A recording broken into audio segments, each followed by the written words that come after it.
Aloha from Birmingham, or actually Montgomery, Alabama, everybody. I am traveling.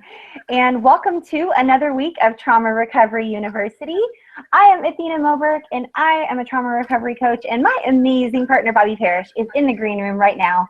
And this week's topic, the whole entire week for all of our Twitter chats and our live video feed, is grooming. Not like wash your hair, brush your teeth, make sure that you're clean, but the grooming process that goes along with any type of abuse. We are going to be talking specifically tonight about child abuse, even more specifically, childhood sexual abuse. But I would like you to keep in mind that the grooming process is present during every single type of abuse out there, whether it be financial abuse, spiritual abuse, physical, verbal, emotional, sexual, you name it. There is a grooming process that goes along with it, and we are going to explain to you what the grooming process looks like, what the grooming process feels like, and most importantly, we're going to explain to you guys how to recover from being groomed by a predator or an abuser. You choose your word. So again, I'm Athena Moberg, and Bobby Parrish is going to join me in just a moment. I am going to cover just a couple of housekeeping items for you if you are tuning in from a podcast platform. So if that is you and you are listening and not watching anywhere but TraumaRecoveryUniversity.com, you can head over to TraumaRecoveryUniversity.com or NoMoreShameProject.com. And right there on the front page, you'll be able to see all of our episodes every single week. If you are listening and you are not watching on video, we would like to welcome you, if it is iTunes, Stitcher, Spreaker, SoundCloud, or even iHeartRadio, as a thank you for being one of our loyal subscribers or listeners or viewers or just an awesome survivor. We want to give you complimentary access to tonight's downloadable resource. Tonight's downloadable resource can be found at TraumaRecoveryUniversity.com or NoMoreShameProject.com. Click on the tab that says Downloadables, and you'll be given immediate access to tonight's downloadable resource, which is titled Grooming, down at the very, very, very bottom of the downloadables page if you're tuning in live on September 21st, 2015. Otherwise, just look down the list towards the bottom probably for adult survivors of childhood abuse or child abuse survivors and the grooming one page. And you'll be able to follow along in the teaching portion of tonight's broadcast. However, if you would like to send us questions, please tweet us every single week using the No More Shame hashtag. You can actually hang out with us, ask us questions, interact with us live, and that's every single Monday at 6 p.m. Pacific, 9 p.m. Eastern, or 8 p.m. Central, which is where I happen to be this week with Bobby. We're in the same time zone. I'm so excited.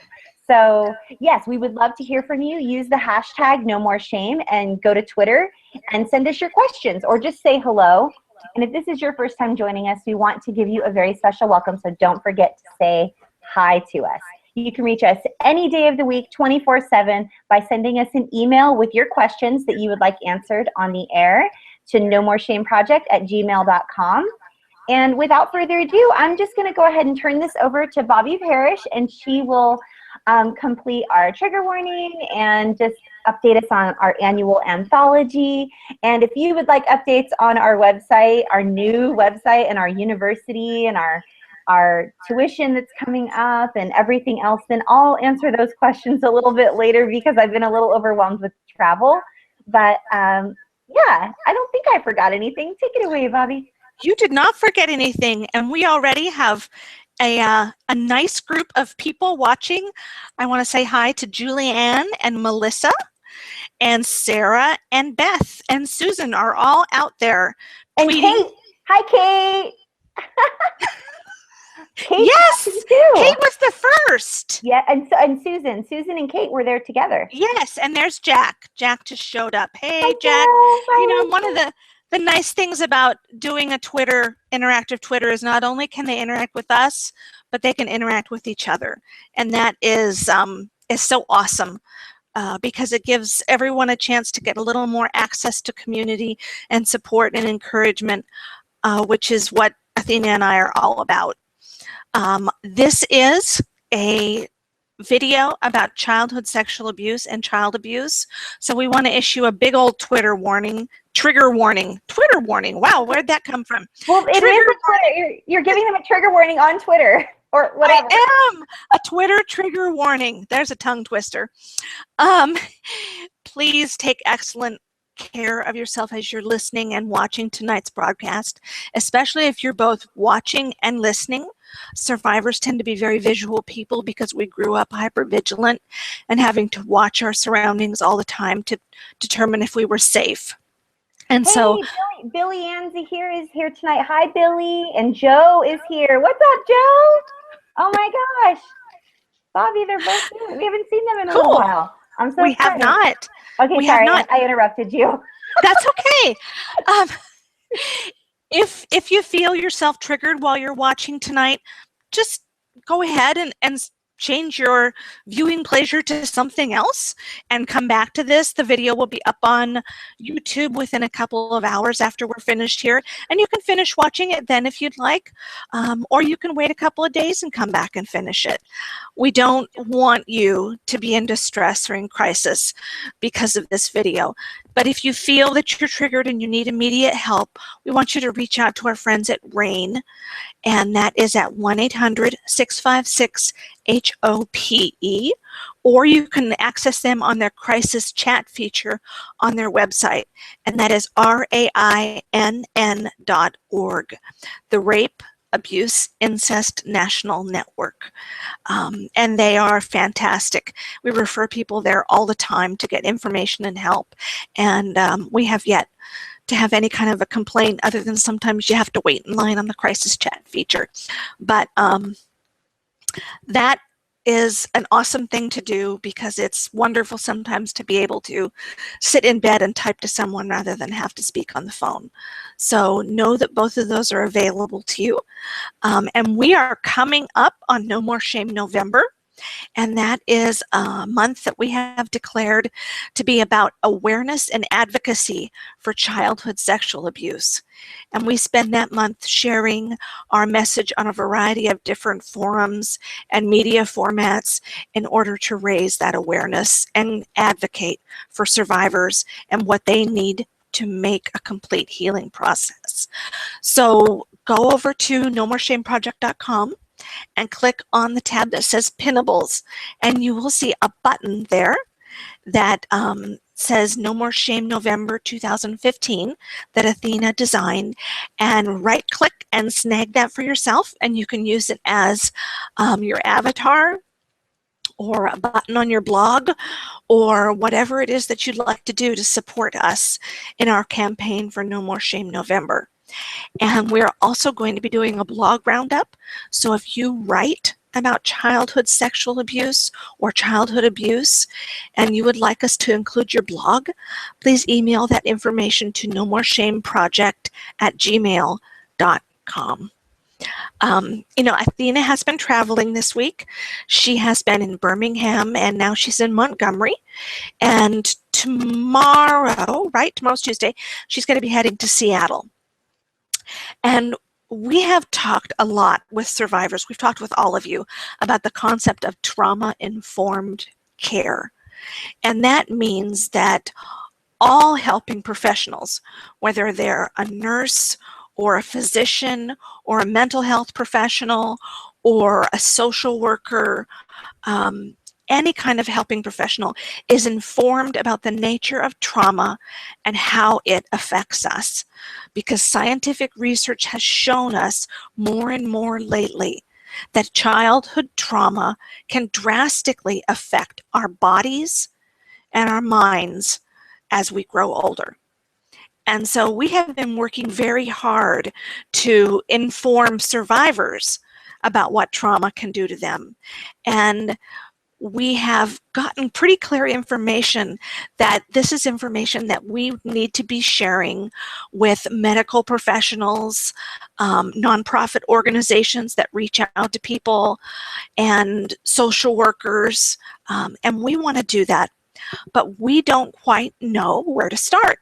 And so if you are watching this and you are someone who belongs to an organization that could use some information about trauma-informed care, or you know someplace that you have a connection that you can help us to reach out to. Where did that come from? Reach out to and talk to them. Tap into. Yes. Good grief. Well, and can I share just for 2 seconds? I want to tag on what you're saying, Bobby. So the reason that Bobby is mentioning this to you guys and why we're so excited about this particular area is I was here speaking in Birmingham and then came to Montgomery, and both places I was speaking with people, and it was brought up a couple of different times. Athena, why are you and Bobby not targeting large healthcare organizations? You need to be calling on them. Send your information, send your resources. You already have colleges, universities that are supplementing their work with your work. Wouldn't it make sense for you to target healthcare organizations like hospitals or mental health facilities or whatever? I mean, it's not like we're gonna charge them for the resource. That's not the point. The point is to spread awareness and to spread support and to invite people into our secret, safe groups where they can be involved in peer-led communities where they are loved and understood unconditionally. And so I brought that up in my meeting with Bobby today, and we logged on tonight, and we decided we were going to put it out to you guys, because every single time we reach out to you, we get a flood of emails, which, by the way, is nomoreshameproject@gmail.com. And you guys give us the greatest ideas, and you give us the greatest contacts and resources. And so we want to tap into your wealth of knowledge and your sphere of influence. And if any of you, I'm thinking of Renee and her husband right now over in the Pacific Northwest. If anybody, if you guys have contacts in health organizations or hospitals or mental health facilities or whatever, first of all, what do you guys even think about us wanting to go? And the idea would be for us to present, to go and speak to them about trauma-informed care and about peer-led communities and how they can facilitate that and how they can provide more excellent care for adult survivors of childhood trauma. What are your thoughts on that? We want to hear all of your thoughts. Even if it's like, Bobby and Athena, you all are nuts. No one's going to listen to you. Just, it's okay. You can send that. We might ignore you because we don't believe it's true. But we want you to share your thoughts, and we want you to be open with us. And just give us your ideas. I met with the most incredible group of women this past weekend, and I got so many wonderful ideas and support. And I feel very encouraged being here. And I'm just so grateful for the experience, even though I'm exhausted and I really miss my husband and I'm super duper homesick and traveling is way overrated. I'm grateful that I came here, and I'm grateful that I was given the opportunity to present and to meet the wonderful ladies I met. But we want you guys to tell us, you guys are our beautifuls, you're our peeps. So we want you to tell us your thoughts. We want your input. We want you to tell us, yes, you should contact this organization, and this is the person, and this is their email address. Why don't I just send a personal recommendation and introduction, since I know them personally and went to 4th grade with them? Like, that would be ideal. So just hold our little hand and walk us into corporate and, show us who we need to talk to. And if they tell us no, they tell us no, but at least we got the VIP red carpet treatment right into their office. So there's the moon and the stars. And if we get anything from that, then we'll be super grateful, and we'll keep you updated along the way. Go ahead, Bobby. I sort of hijacked your deal, so. No, you explained it really well. I just know that, the more that I talk to survivors and I explain to them the way trauma affects their bodies, that the vast majority of them are like, wow, I had no idea. I had no idea that the migraines I've been experiencing could be related to my childhood trauma. I have no idea that the arthritis that I'm experiencing, I have no idea that the celiac disease that causes me to have to be gluten-free could all be tied into my trauma. Why didn't my doctor ask me? Why didn't my doctor know? And what we want is to be able to get this information out there, widely disseminated, so that when you go in to see your doctor, they're going to ask you about your trauma history, and they're going to be better able to help you because they know your trauma history. And when they know your trauma history, they can provide you with the right care and the right diagnoses, which can be a little bit harder if they don't know what your childhood may have done to your body and to your brain. So that's our goal. Other than working with all of you, is to get out there and get this stuff available so that you have a better quality experience as you go out in the world and interact with helping professionals of all kinds. So if you have anything for us that can help us make that connection, we'd love it. Otherwise, we're going to just kind of move on and start to talk about grooming. I missed chat this morning because I had the horrific migraine from Hades. And so Shiny Blue Dress, Susan, helped, and Athena led the chat. And I understand that Brenda and Elaine were very helpful. So I am so thankful. Oh, and Jack made a sanity sign. Oh, Jack had a graphic. Fantastic. Yes, All right. yes. Susan has some great graphics too. So go to Twitter, Shiny Blue Dress. She has 4 graphics that are just absolutely incredible. And in fact, let's start with one of them because it's a story that is the perfect description of grooming. I mean, if you walk up to a child on the street and you say, "Hello, could I please kidnap you and take you away to a strange person's home and do harm to you," they're going to run the other direction. But if they are groomed, that same thing can happen to them and they will follow willingly. That's what grooming is all about. So one of the graphics that Susan has is a perfect demonstration. And it's a picture of a stock pot sitting on top of a stove. And in the stock pot is a frog hanging over the edge. And the graphic, and I'm not going to be able to say it exactly, but it basically, well, wait a minute, here we go. I think Susan's tweeted it. I want to read it. I really want to say hello to Sarah. Nara Please Sarah, do while we find this. Nara Sarah has joined us tonight, you guys. And I just wanted you to know, Sarah, that I appreciate you and I love you, and I'm sending you the biggest virtual hug tonight. So I hope that you are watching on video and not just tweeting. But anyway, everybody say hi to Nara Sarah, please. She's near and dear to my heart. So here's the graphic. Can you see it? Or there? There we go. There you go. Now you can see it. I'll read it to you. It says, grooming in child sex abuse or exploitation is like boiling a frog. Put a frog in boiling water and he'd jump straight out. But if you put him in cold water, then gradually turn on the heat, the frog would stay and die. Why? Because he would be unaware of the danger that he is in. Now, add into that the very important element of the frog needs to be in water, right? Because frogs need water. So the same thing wouldn't happen if you put him in just an empty pan. So keep in mind, and maybe you're feeding him while he's in there. So you're being kind to him and you're giving him things that he needs while he's in the pot. And that is a critical part of the grooming process. And we're going to look at the stages of grooming here in just a minute. But I want to reissue a trigger warning because talking about the grooming process can be very triggering. And it might lead you to having flashbacks of things that happened to you when you were a child. And sometimes when we get educated about a part of our trauma, even though it's good, we need to have that education in order to pick it apart and heal it. And we need to have that education so we can educate our children and so we don't fall victim to another predator. That doesn't mean it's not going to be triggering. So please take excellent care of yourselves tonight.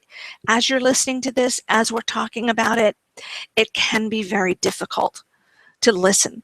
And we're not sharing this information with you, I hope you know, in order to trigger you. We share this information so that you are educated, because Athena and I firmly believe that when you're educated, you're empowered. And empowered people heal faster. Okay? It's that simple. Empowered people heal faster, and we want you to be empowered. So, Athena, is there anything you want to share before I pop up the one page? I wanted to say hi to Tata. It's yours. I saw her on there. I know. Yes. I'm going to get to meet you in person in West Palm Beach at the beginning of November. I'm so excited. I think it's the first or second week.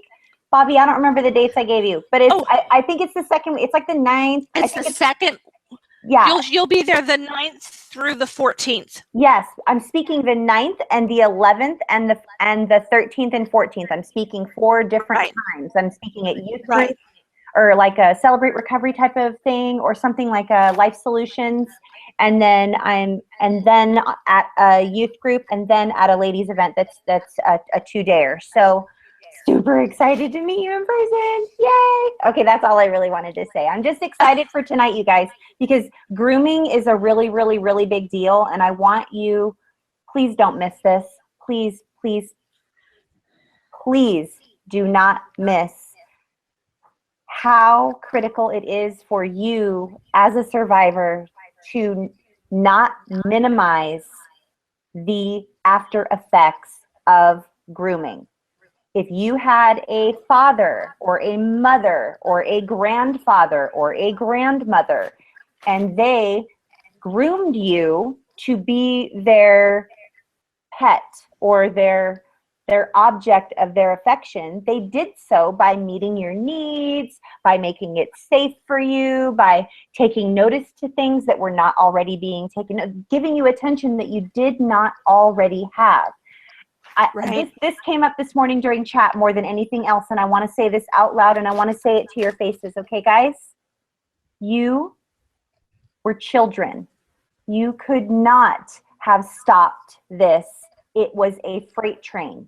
You were a child. This was a person that was an adult, and they manipulated you. They groomed you. It was not your fault. It was not your fault. You could not have stopped it if you wanted to. You were a child, and you were dependent upon other adults that were around you. I'm just going to talk about my situation. If one of your grandparents bought you a new musical instrument that you needed for orchestra in order to lure you to go so that you could be trafficked and lent out, and so that they could get free things. And then if one of your parents groomed you and took you out for fast food because you were hungry and you needed to eat, and then took you places to lend you out so that you could be trafficked. Now, you guys can see me. You can see my face. You can see my eyes. Can you picture if I was a little girl, like 7 or 8 or 10 or 11 years old? Do you think that I have control over my grandparents or my parents or my other family members that are calculating and manipulating me so that they can lend me out and traffic me and receive gifts and services? Do you honestly think I could have handled that and stopped it all from happening if I was a little 7, 8, 9, 10, 11, 12, 13, 15, 17-year-old little girl? Honestly. Now, swap that around, and that compassion that you just felt for me, give it to yourself. It was not your fault. That's what I wanted to say, Bobby. It came up a lot during chat this morning. And it's important also, I think, for people to realize that our needs, the fact that we had needs, is not our fault. You talk about the musical instruments and the, buying the food and the special treats. But what you wanted even more than that, Athena, was attention and approval and love. And it was not your fault that you needed those things. So when they were presented to you in the way of, hey, Athena, let's go for a ride in the car. I want to spend time with you. And that's something you desperately want as a child, is to have time with your mother, to have your mother's approval and love and affection. And she offers it and hands it to you. Of course, you're going to take that. So it's not your fault that you were groomed, and it's not your fault that you were raised in an environment that left you vulnerable and open to being groomed. None of this. And we'll talk some more about it here as we walk through these different. Whoopsie. I really want people to know how difficult this is to listen to. I really want you to know how difficult this is for us to talk about. This isn't easy. We sit here waving our hands around and talking to you and talking with you about childhood sexual abuse and grooming, and having our parents and grandparents lend us out and traffic us as though we're talking about what we had for lunch yesterday. This is hard. This is difficult stuff, but we're here to bring it to you real. This is straight up, this is straight talk. These are strategies for you so that you can get better and you can feel loved and accepted and cared for, okay? This isn't for fun. This isn't like the most awesome thing that we would love to be talking about. Like, sure, we would love to talk about what we had for lunch, but this is way more important. You guys are more important. We dedicate this hour every single week, and the other hours that we have other Twitter chats every single week, to you, because you need to hear these things. You need to hear that it wasn't your fault. I need to hear that it wasn't my fault. Bobby needs to hear that it wasn't her fault. Sarah and Nora and Susan and Jack and Simi and all of you and Megan and all of you out there, every single one of you that are tuning in live to watch this, and for video forever, when you guys are going to tune into this months and years from now. You need to know that this was not your fault, okay? It is a really, really, really big deal. It was not your fault that you had needs like hunger, clothing, shelter, safety, affection, attention, love, acceptance, kindness. Those are natural things that you needed, and it's not your fault. I need you to know that. And one more thing that you all are tweeting about right now, it is possible to watch us live and tweet at the same time. Go to our website, nomoreshameproject.com, or just click on bit.ly/trauma recovery U every single week. You can watch us live and tweet right there on the front page of our website. If you need me to move the Twitter widget up right underneath the video, then I am happy to do that, because I want to make your life easier for you. You've had everything hard enough. Goodness gracious. This is not your fault. I just need you all to know. I'm going to say it 25,000 more times in this episode. Grooming and being groomed as a child was not your fault. It just wasn't. I'm sorry that you're all struggling, and I'm struggling too. It's hard, but you know what? It wasn't my fault. I know that now. It's hard to believe sometimes. It's very hard to believe. It is hard. Because, and the thing is that the reason it's hard is because our grooming taught us the exact opposite. I just don't want them to miss this, Bobby. I don't want them to miss the fact that it wasn't their fault. Gosh, you can probably click on the one page and then it's going to start crying. Let's talk about that. Let's talk about the different stages. And I'm going to move over to here. There you go. Grooming is the process that predators use to gain control over a child for the purpose of sexually abusing them. Abusers use a series of manipulative behaviors involving tangible and intangible means, meaning sometimes they're just meeting our need for affection. Sometimes it's that I really want to play soccer, but my parents don't have the money. And hey, look, soccer coach said he'd pay for it himself. Okay? They're meeting tangible and intangible needs to exploit the child while maintaining control over them so that they do not resist or report the abuse. And even more so, I'm going to add to this right here. They do it not only to maintain control over the child, but they do it in order to blame the child. Okay? One of the end results when you get a child all the way through the grooming process, and we're going to walk all the way through it here in a minute, the end result is telling the child, making the child believe that it was their fault. I was abused from the ages of 3 until about 11. And during those years, my abuser was so kind to me. Okay, other than the fact, picking up and removing the sexual abuse piece. But his actions outside of that, his words, even his words while he was abusing me, very kind, very loving, special gifts, special treatment. I felt like the most incredible child in the world.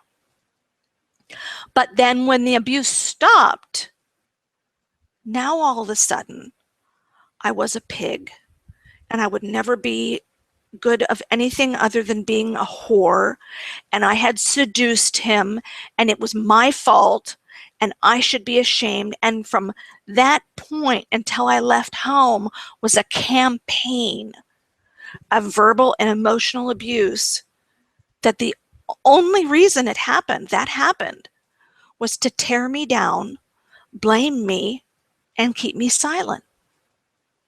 And I believed it. Here was someone that I was supposed to depend on. And he was telling me that this was my worth. This was my fault. I had caused him to do something wrong. Can you imagine at 11 years old thinking to yourself, I caused this man to abuse me. I caused him to do something horrible. This is my fault. And of course, wrapped into this for my family was the whole concept of religious sin. And of course, that meant, I was going to go to hell in a handbasket because I had caused this man to sin. And it is a terrible thing. That is the essence of the mind games that go on in grooming. Okay, that's why it's so important that you know about the grooming process, you understand the grooming process, and you're able to identify the things in your life that the thoughts that you still have, the beliefs you still have that came from that grooming process, because now you can take them apart and dismantle them because you're empowered. Athena, how are you? I'm okay. Okay. I'm okay. Thank you for checking on me. I'm just trying to retweet everybody, and we need to pause in a couple minutes and perhaps identify and expound upon the fact that when a predator is online, it can look different if it's not in person. I know that might be an entirely different hour-long episode of online predators, which I'm willing to lead because I have so much knowledge in that area, because I'm getting ready to teach a webinar on that on October what day is that? I don't even know. It's like the 16th. I think it's the 16th. It's either the 10th or the 16th. I can't remember, but I'm teaching a 2-hour class on how to protect your children from online predators and what it even looks like. But we could touch briefly on it in a little bit if you wanted to. Yeah. Okay. Absolutely. And that's important. Awesome. So the first stage is where it's called targeting the victim. So this is where the predator selects a child that he or she, okay, remember, we're not talking about just men, women are predators too. Yes, they are. So he or she perceives a child as being needy, easily isolated, and responsive to manipulation. This is one of the reasons, and we harp on this and we harp on this, you must raise your child with a healthy self-esteem. It's just critical, because a child with a healthy self-esteem is not going to appear as responsive to manipulation as a child who doesn't have a really healthy self-esteem. It's not a guarantee. But again, predators are looking for easy prey. They're looking for the child that lags behind in the herd, right? I grew up watching, what was that horrible show? Mutual of Omaha. You remember that, Athena? Yeah, it's the gazelle or the whoever Right. that lags behind. Right. The lion. He gets attacked by the Yes. cougars or whatever it is. Yes. And he's doing that zigzag running, you Yep. know, and it's the gazelle that is slower than everyone else is perhaps sick or wounded. Hey, listen to that. Is perhaps sick or wounded. Okay. That doesn't necessarily mean physically. That can mean a child who is not getting what they need at home, or whose parents are alcoholic or somehow in some way dysfunctional, and therefore that child does not have the tools they need to resist a predator. Okay, so the second stage, building trust. Okay, now the predator is engaging the child, and they're going to show them special attention and favor. Nothing untoward is going to happen at this point. All they're doing is building relationship and trust with this child. They want the child to see them coming and light up with a smile. Okay, that's what they want. The third stage, filling a need. Okay, in this stage, the predator begins to provide the child with something that he or she perceives the child is missing and craving. Okay, and children, like we talked about earlier, it's not your fault that you needed attention and affection and approval. Good grief, that's an innate human-born need. All of those are.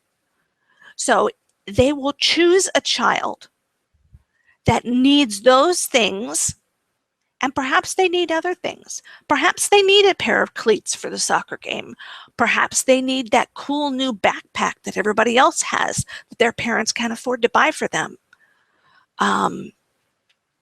One of the things for me was a pair of red shoes. Isn't that silly? But it made me so happy that he got those for me because it made me feel special. And it wasn't really about the shoes. It was about the fact that he saw me worthy of that gift. Okay? So they begin to fill that need, tangible and intangible ways. They fill the need. And again, now even more so, when the child sees that person coming, they feel a happiness, they feel a safety. And guess what? They want to please that person. Because that's what children do. When children have a relationship with an adult that they trust, they want to please that person.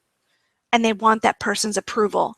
And that trust and that desire to please is what the predator is now going to start preying upon. Okay, so now it goes into isolating the child. Now that the predators built trust and filled a need, they leverage that in order to isolate the child. Because the child cannot be harmed while other people are watching. Maybe that child will not tell, but other children may. So it's important that the predator isolate the child. This is where they start to tell secrets. They tell the child that their relationship is a secret, or that others wouldn't approve of their friendship. I gotta cut in here. I gotta talk about something. I was told by one of my abusers that no one else in the family would ever understand how I was her favorite. Yeah. No one would understand. It would hurt their feelings. Did I want to hurt my family members? Did I want to hurt my cousin's feelings? Did I want to hurt my mom's feelings? Did I want to hurt anybody's feelings? Did I want to bring pain upon them? Well, if I didn't, then I would be quiet about the special outfits that I was getting bought, and the special gifts that I would get, and the special meals that I got to eat, and the special trips in the car that I got to go in. I was told over and over and over and over and over and over by one of my abusers that no one would understand that I was her special ladybug. Yeah. Okay, go ahead. Exactly. No, that's all of these are examples, and sometimes we really learn by example. So absolutely. And the child, the child doesn't want to lose that relationship. because remember, they trust and they want to please that adult. So they're not going to do anything to jeopardize that relationship. The secrets are built upon shame and fear.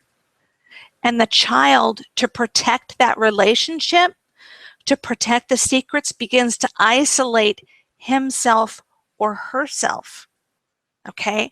Now remember, just a couple stages ago, the predator was isolating the child. Now, the predator has the child's thinking so confused that the child begins to isolate themselves. The abuser doesn't need to isolate the child at that point. The child does it him or herself. Yep. I was grateful to be quiet. It was my special secret that I was the most special one. I was the most special. I got special outfits, I got special gifts, I got special trips in the car every week or every other week to go special places. Guess where? So that I could be trafficked out and lent out. For those of you out there that are watching or listening right now and you think that we don't understand that you were used and abused for years and years and years and years and years, we get it. We're not minimizing what you've been through. We just want you to know you're not alone and that we get it.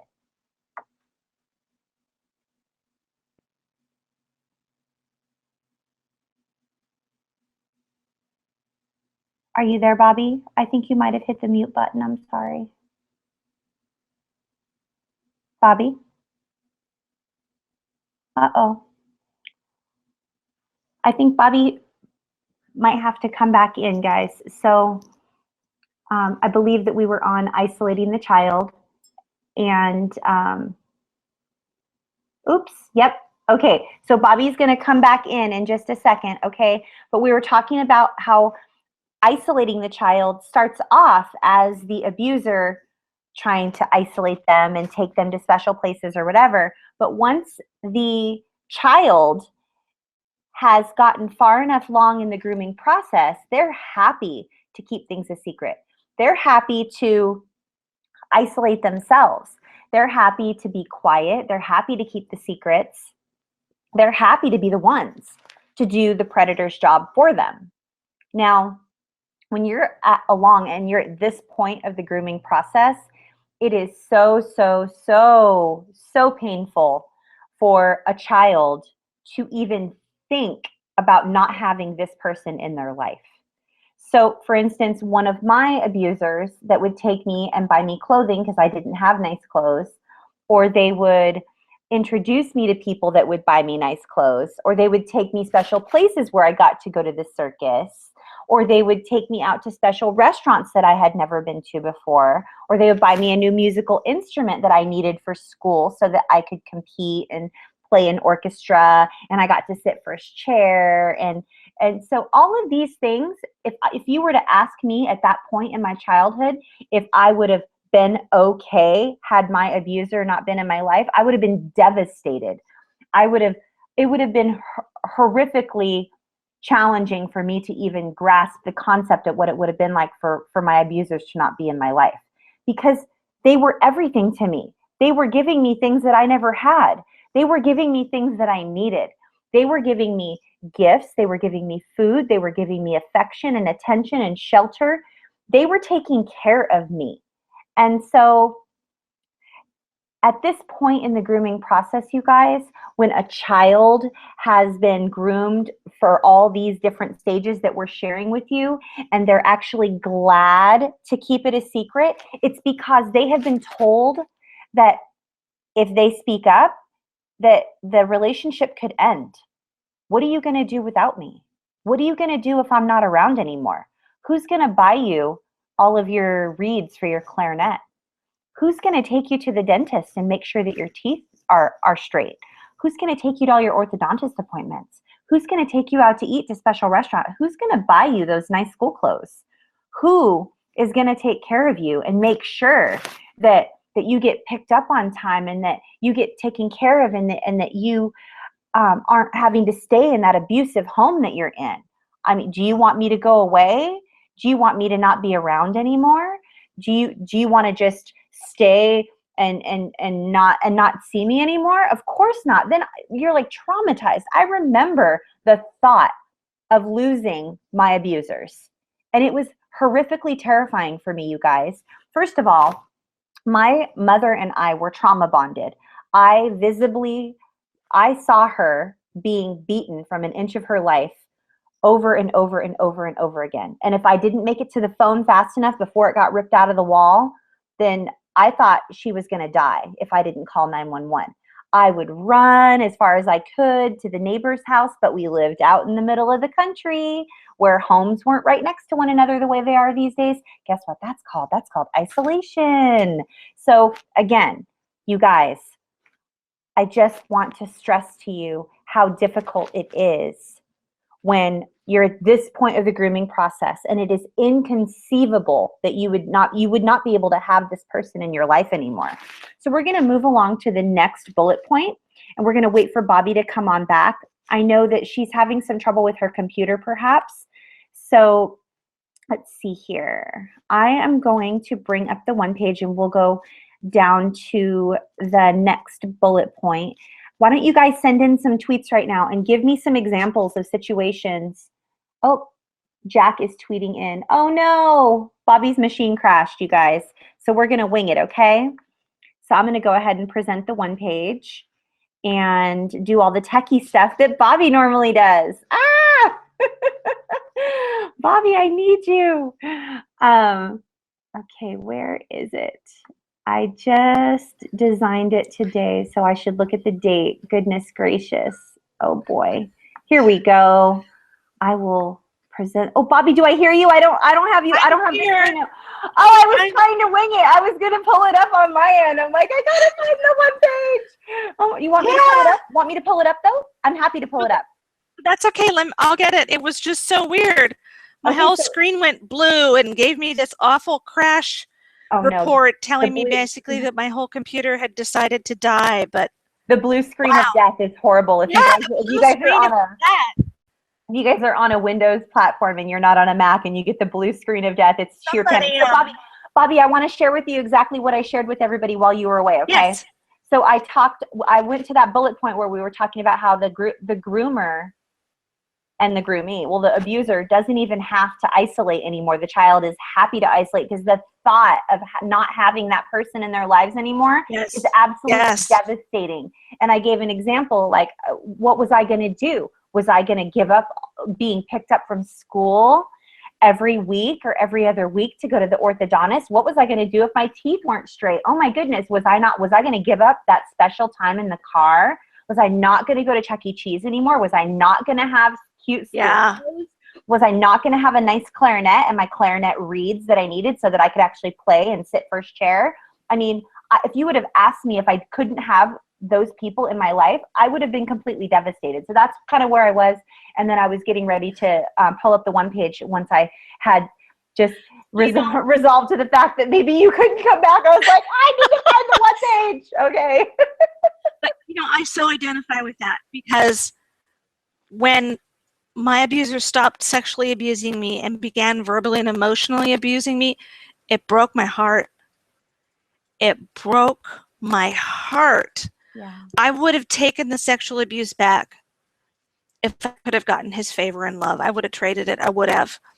Now, of course, I know that wouldn't have been a good idea. But at that point, as an 11-year-old little girl who had built her world around my abuser's kindness and approval and attention, when it was yanked away from me and I was all of a sudden declared a whore and a pig and the cause of him creating great sin, that tore me apart. That tore me apart.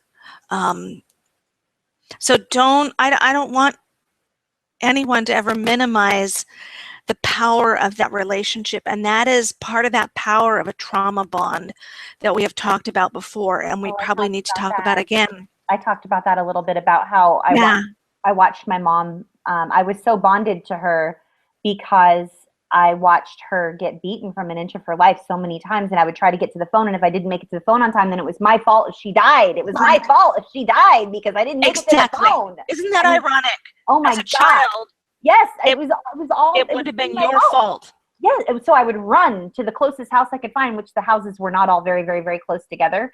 Because we were isolated out in the country. I mean, we had neighbors and stuff, but like we didn't have a relationship with the one neighbor. And it was very clear to me, I was told by my parents that I should never talk to that neighbor because he wasn't safe.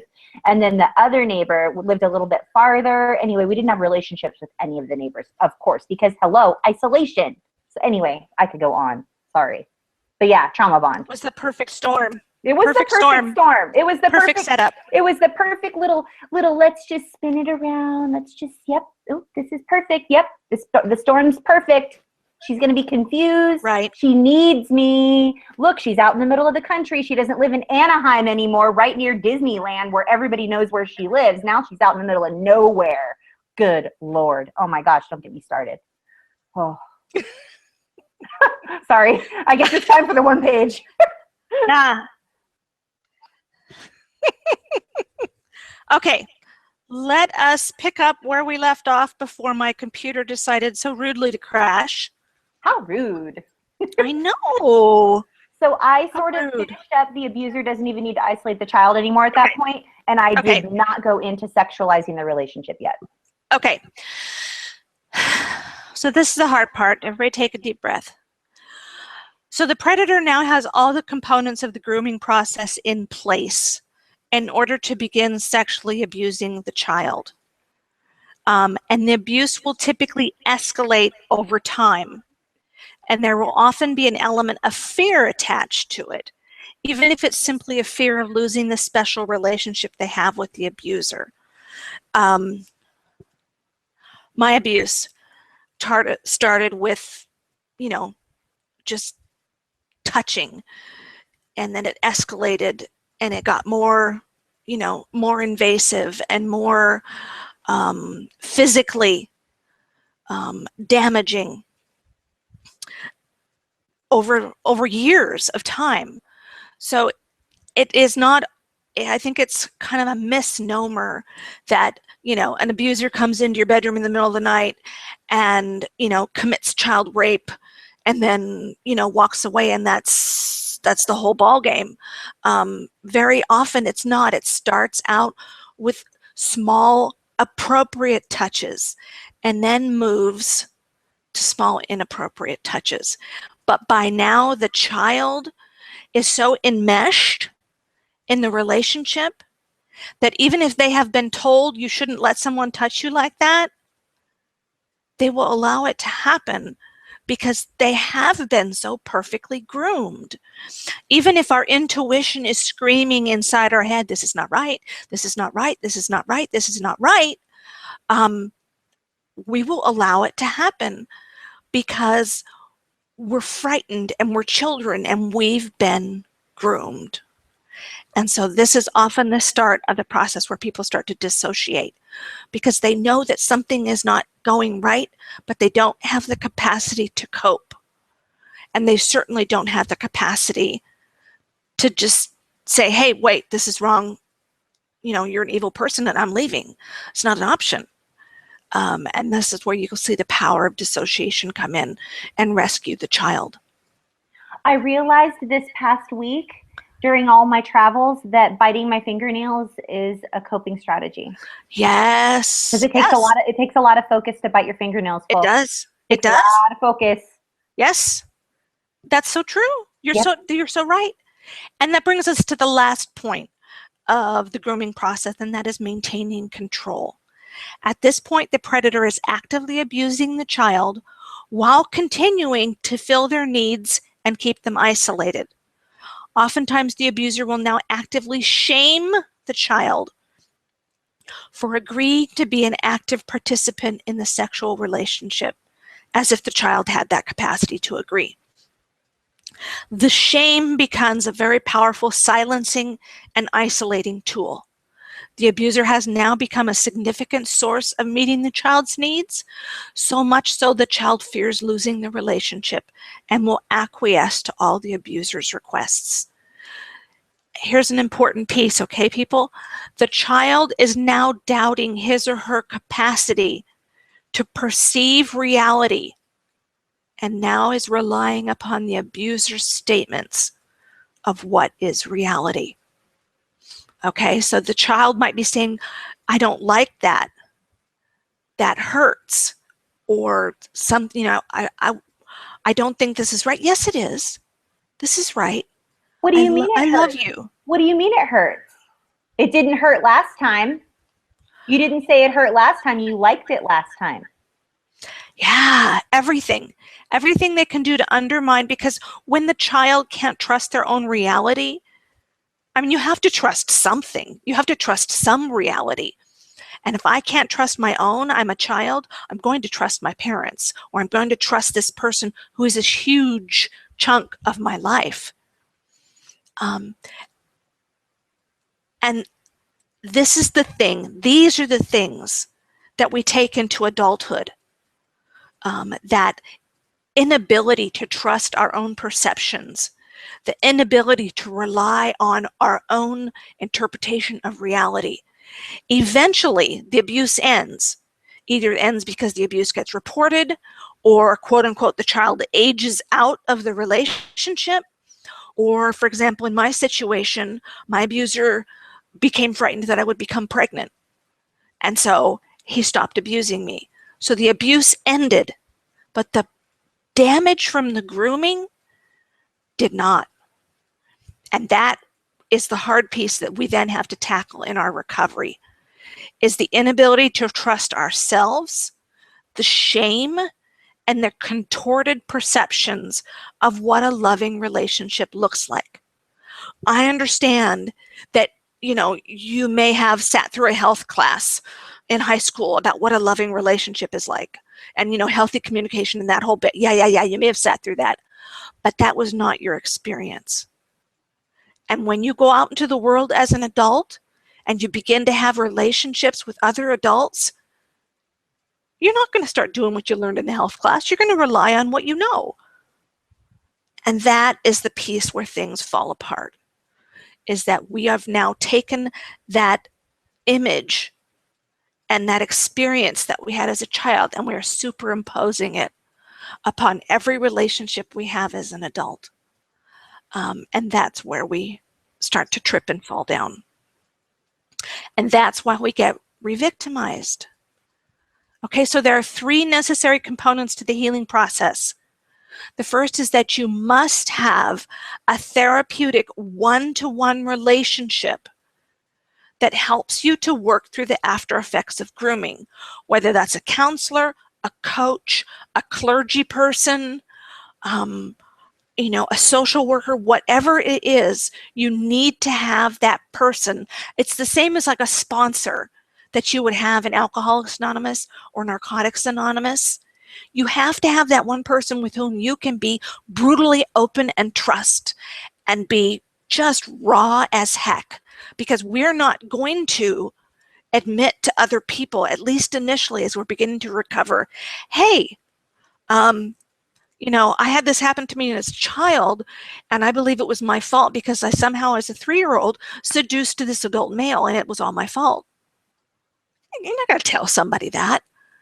You need to have, you really do, you've got to have that healing one-on-one relationship with someone that can help you work through the after effects of grooming, and with whom you can be safe being totally brutal and frank about what you experienced. The second thing is you must have education about grooming and its harmful lasting after effects. We teach these things and people go, oh my word, I had no idea that's where I learned that. I had no idea why I learned that. I had no idea that that even wasn't what you're supposed to do. So you need to have the education piece. You just have to. It will truly speed your healing process. And here's the community piece. You know, Athena and I by now, if you've been with us for any period of time, we're never going to leave this piece out.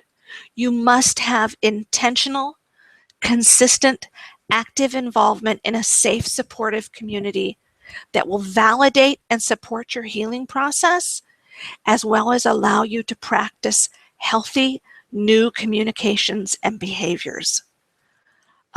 Without a place to get validation, because for most of us, we didn't get that validation, and we're never going to get it from our families.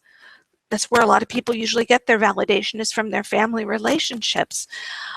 It's not going to happen for us, for a lot of us, because we were ostracized with our families, or one of my clients says she's the white sheep because she doesn't follow along with all the nasty, evil things that go on in her family. So she calls herself the white sheep instead of the black sheep. I am too, and they all can't stand me. Almost all of them. It's true. It's totally true, because they all are very, very nasty. I told you guys on one of the episodes that I've had various family members. One of them poured hot coffee on me as the baby just for fun. The other ones decided to make fun of me and ostracize me in front of everyone just to see if I would cry. They made sure to tell me out loud that I was not welcome. I mean, it was just mean. Like, honestly, yeah. I was bullied.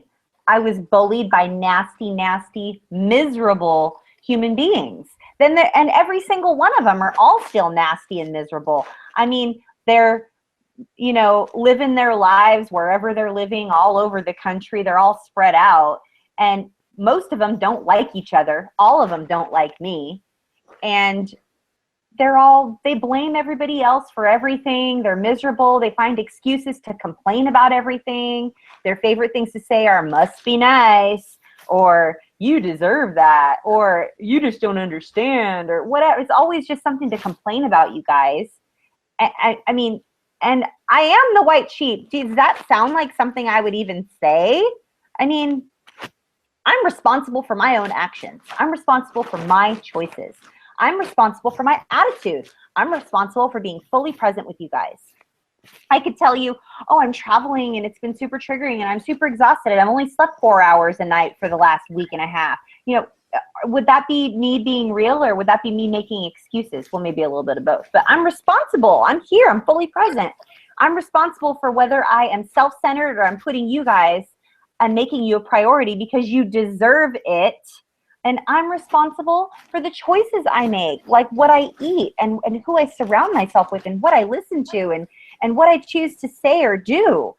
And it's my choice if I want to be a giver or a taker. I was raised by a family of takers. I'm not saying that I don't have a couple of family members that are very, very, very giving. I do. A couple. Like a couple. But the rest of my family members, my blood family, they are takers, not givers. And I have a choice if I want to follow in their footsteps or if I want to be the white sheep. And I want to be the white sheep. So there. Sorry. That's right. Soapbox. So there. Yes, so there. Bobby, tonight's episode has been quite different than normal episodes. And I would have to honestly say, not that I'm trying to compare, but I feel like it's one of the most active chats that we've had with our video piece, honestly. I have had a really hard time keeping up. It's been very, very, very, very active. So I feel a virtual summit coming on. I do. I love it when they interact with each other.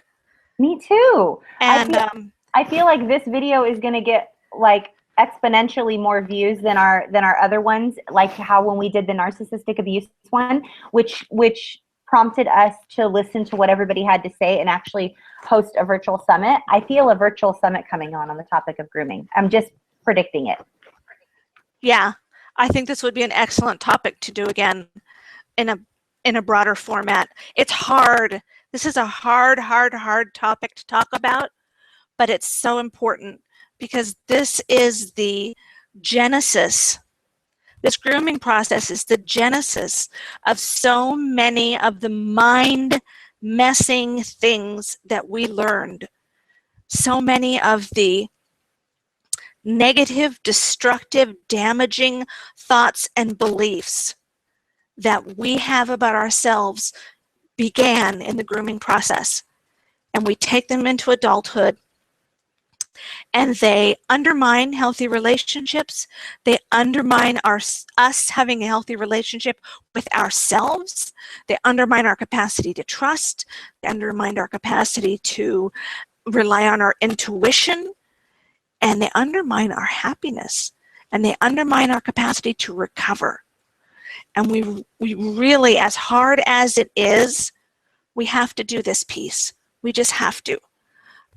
Because when you don't, you're basically sentencing yourself to a longer recovery.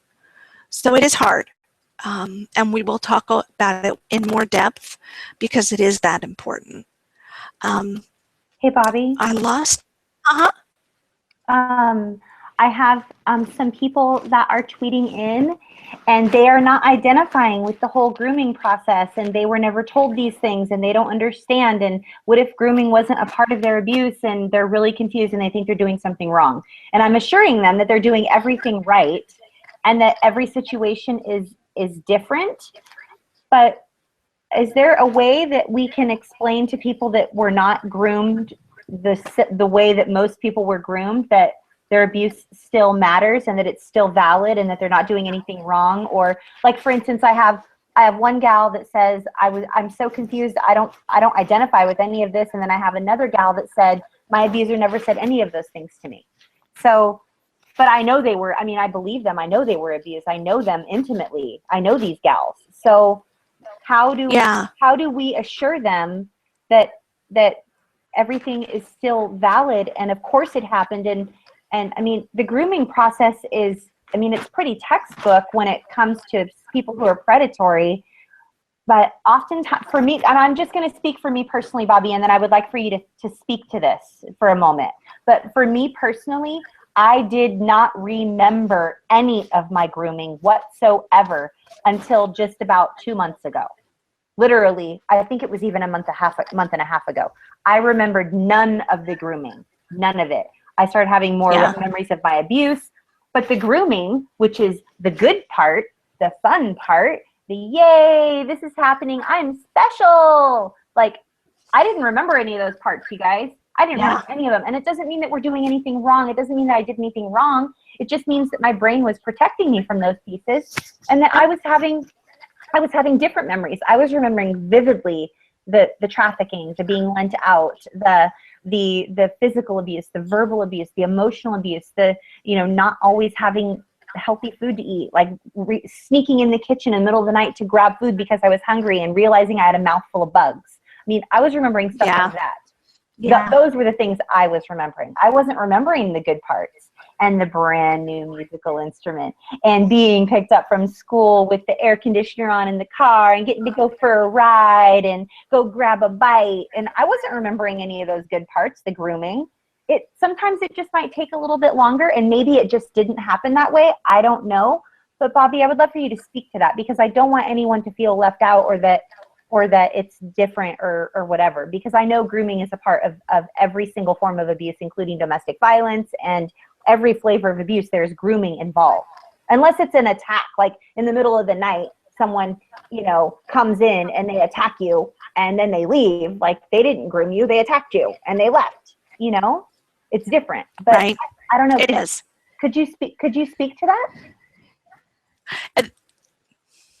There are exceptions. This is a textbook example of how grooming happens, but there are always going to be exceptions.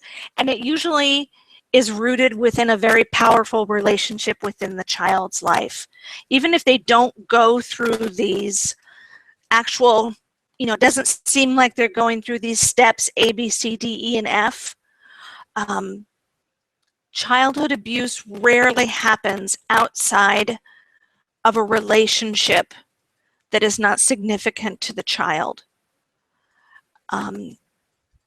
That's how grooming happens. You can't groom a child who doesn't care. So children, there are children who obviously are abused. And you and I have talked about this too before, Athena.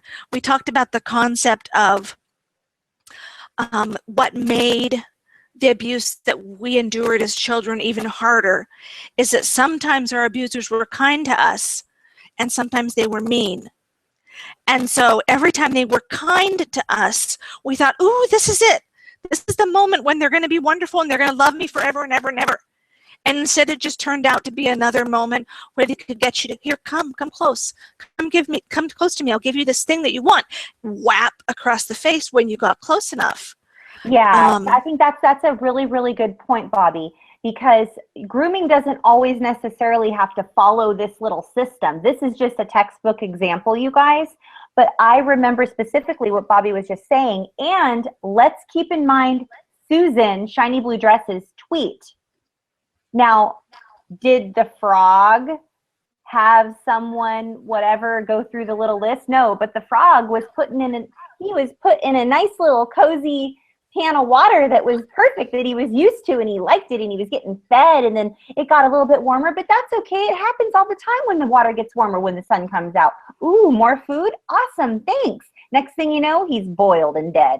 I mean, he didn't even know he was being groomed. I mean, he just was having his needs met. He was having someone be sweet to him and bring him into the house and put him in a little thing of water because they wanted to be sweet. Next thing you know, they're like killing him when the water's boiling. So it can look a little different. It's like looking at something that's like a gradient and has like a lighter portion of the color all the way down to like a darker portion of the color, like on right. It is a continuum. Yes, like there's a gradient or a continuum, and it can be on one end of the spectrum to the other end of the spectrum, or it can fall anywhere in between. What we share with you on these one-page downloadable resources is very widely known, very easily explainable textbook example of the topic of grooming. Right. If you were to Google grooming, you would find a lot of very similar information. Right. You know, and some children are just flat out abused and they live a life of terror, and there's no good and there's no grooming. It's just that I had a little bit of both. Their parent is all they have, and they live a life of being abused and you know, isolated, kept to themselves, and there's no grooming. It's just brutality after brutality after brutality after brutality. There is no meeting a need. It's just brutal child abuse. There's no grooming. It's just ugliness that a child cannot escape. But when the grooming process is involved, that's the mind game. Those are the mind games that come with it. Somebody asked in a tweet, where do abusers learn this grooming process? And I have a couple of answers to that. One is that they learn how to do it by watching and perceiving, and they don't walk around with a list in their head of, okay, now I need to do A, and then I need to do B, and then I need to do C. It is something that they have observed, and they intuitively know that this is what this child needs. Others, unfortunately, were abused as children, and this is how they were groomed. And so this is what they grow up doing with their children. And that's often what you'll see in intergenerational family abuse. They will do to their children what was done to them. Now, again, and Athena and I have talked about this before, there is no hard and fast information that talks about the percentage of children who are abused who will turn around and abuse their children. The numbers are low, but for those people that happens, many of them will learn that grooming process in their childhood. And it's not that they can sit down and say, okay, first I need to choose a victim, and then I need to isolate them, and then I need to begin, you know, building trust, and then, you know, no. But they will tell you, you know, oh, I knew that I had to, you know, find somebody, and I knew that that child, you know, needed A, B, and C, and I could provide that. And I can't honestly say that there's a list that most abusers probably go through. It's something that they perceive what to do, or it's something that they knew how to do from their own childhood. We're going to need to Um, do a virtual summit on this topic, Bobby. There are so many questions. There's like, well, what if there wasn't a sexual element, and what if is there possible that they skip some of the steps, and there's so many different. We need to do a more in-depth of this particular topic in order to Yeah. answer everyone's questions and give each question the attention it deserves, because Yeah, we'll need to sit down and look at the, yeah. because it's hard for both of us to watch the tweets and speak. Yeah. And so we'll go through the tweets, we'll come up with some more additional information, either in a longer teaching lesson or something to be able to answer the additional questions and expand on what we've talked about tonight. I have a request. Since this topic has been such a hot topic for each of you guys, you know what that means? That means that there are so many people out there that are thinking the same things, having the same excellent questions as you guys that we don't even have enough time to answer in this one episode. Please share this. Please share this video in social media. Please hashtag it grooming if you want to, whatever you want to do. Please share this with someone that you think will benefit from it. And please I know that for the first 24 hours, we get a whole bunch of likes and we get a whole bunch of views. But then when Harriet goes in and does all of her behind the scenes work and annotations, whatever, then it starts back over at 0. So then all of the thumbs up and all of the comments and all of the views and all of the everything goes away. So whatever you feel that you want to do, whether you want to share it, you want to like it, you want to comment, whatever you want to do, just know that tomorrow on the 22nd or the 23rd of September will be the final one that everyone can read the comments and everyone can sort of stay in touch and respond to one another. But we want to make sure that as many people as possible get access to this information, so they know that it wasn't their fault, so that they know that it was calculated, so that they know that the string of things that happen in the after effects of all of the damaging after effects of grooming wasn't their fault, and that there is hope, and that we're getting. Bobby, did we go over the ways? We did. We went over the ways that they were able to heal from the grooming process and community, and making sure they have that one-on-one relationship, and making sure that they get educated. So anyway, I just want you guys to share this. Please share with people, since this has been so active. I know that it's a hot topic, and so many people are probably struggling out there wondering if it's just them. So that's all I wanted to say. Yeah. That shame component is huge. That's why we talk about these things. Because when we talk about them, then other people know they aren't alone, that they've experienced the same thing at some point in their lives. Let's put up our contact information really quick. I know we're out of time, so I am going to try and find those graphics. I had them. Oh no, it's all okay. Away. We have so, I know, well, because your computer crashed, so hello. You have to re-find everything. No. I just want to thank each and every one of you for tuning in live. If this is your first time viewing any of our videos, we do this live every single Monday, 6 p.m. Pacific, 9 p.m. Eastern. We are here. We're doing a live Q&A on the topic of the week, and this week's topic is the grooming process. So if you have a Roku device, you can find us by looking for Trauma Recovery University. If you prefer YouTube, you can go to youtube.com/Trauma Recovery University TV. You can find Bobby and myself. If you're listening on a podcast platform, we're not launched properly and everything onto a podcast platform yet, but hopefully we will be by the time you get this. And if you get this and you're listening to it or seeing it on iTunes or Stitcher, could you please leave us a rating? Could you please just, even if it's just a couple of words or whatever, could you please rate us on iTunes? And just share, if any of this has helped you, please let us know it helped you. And if you have suggestions for us, let us know. Awesome. Awesome. Did you find your stuff? My video is kind of cutting in and out, so I'm not sure exactly what you just shared. Did you share the contact information, or should I pull it up? Pull it up. I was just saying how amazing you are. Pull it up. Yes, put it up? Yes. Okay, good grief. Ah. Isn't that funny? You know, Athena and I she's usually all the way in Maui, and I'm here in Dallas. And now here she is in the same time zone as me, and the internet connection is just rotten. There's just wrong. Just wrong, wrong, wrong. Okay. Let's do this. Share. Here we go. Here are the best ways to connect with us. And I'm going to come over here and do my present to everyone. Yay! Yay! Okay. You may email us 24/7, 365. BobbyLParish@gmail.com, Athena@AthenaMoberg.com, or both of us together at NoMoreShameProject@gmail.com.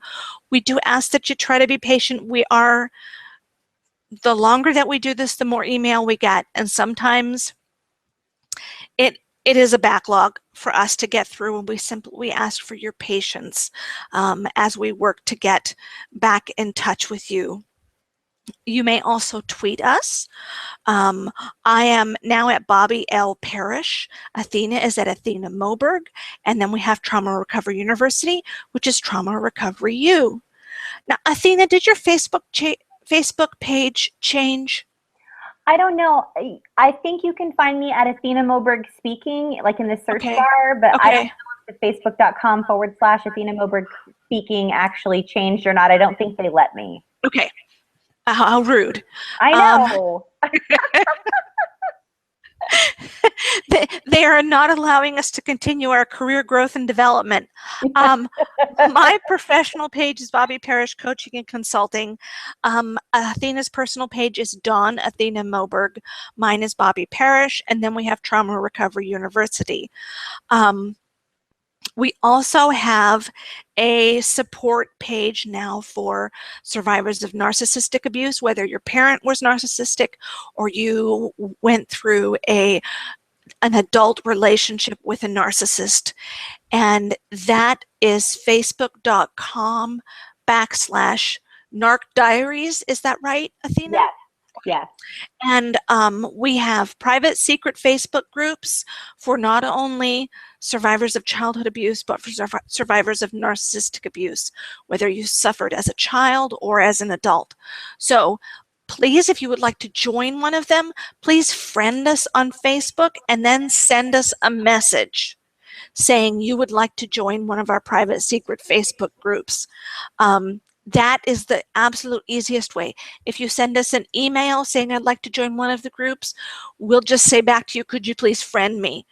And then I can add you, because when they're private secret groups, we only have a couple ways to add people, and the best way is for us, the easiest thing for us, and we just beg you to let us do the easiest thing, is for you to send us a friend request.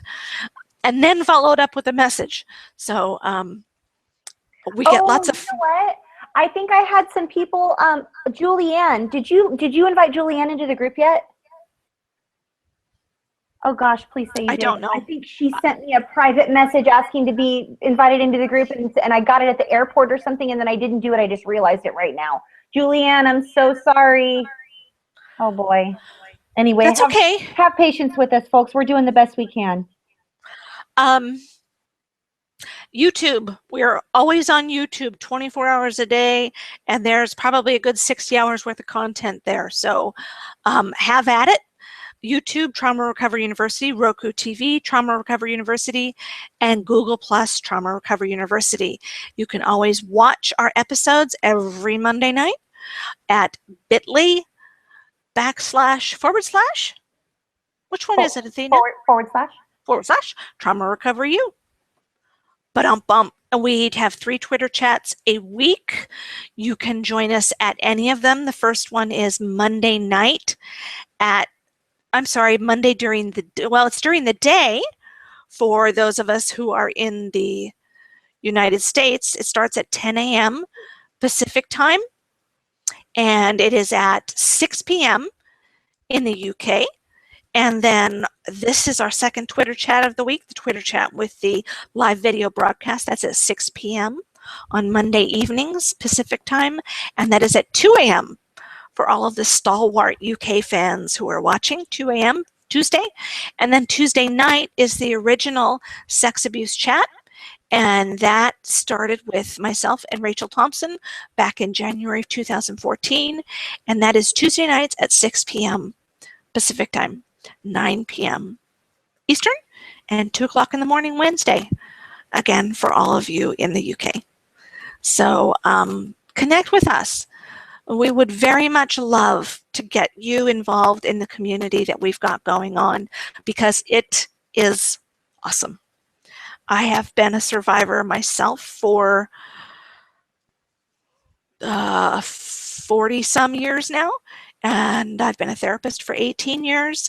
And this community that we have right now is hands down the best community that I've ever worked with.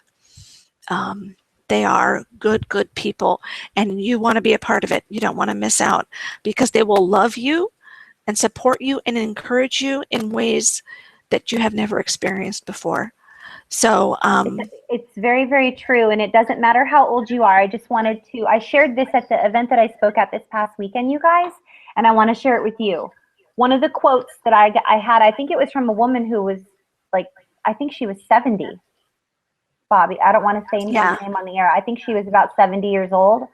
Anyhow, she said that she feels like she belongs somewhere for the very first time in her entire life. She's waited her entire life to feel the love and acceptance and care and healing that she has received from being in a secret, safe community with other people that have survived what she has survived. So please, please, please, if you are not plugged in to one of our safe support groups that are peer-led and that are life-changing, that's the word that was used, by the way, life-changing, then please reach out to us. Again, like Bobby said, friend us on Facebook. I'm facebook.com, Dawn, D-A-W-N, Athena Moberg, and Bobby is facebook.com/Bobby Parrish. Bobby Parrish. I wanted to make sure it wasn't an L.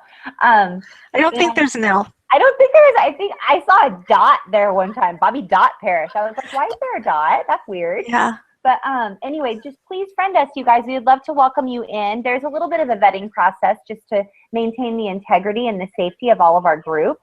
We do ask you some questions. Tell us about your abuse, et cetera, et cetera.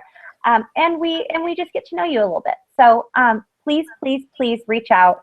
Thank you for the support of this broadcast. Please continue to like it, share it, talk about it, leave comments. Any support that you could possibly give us really does help us.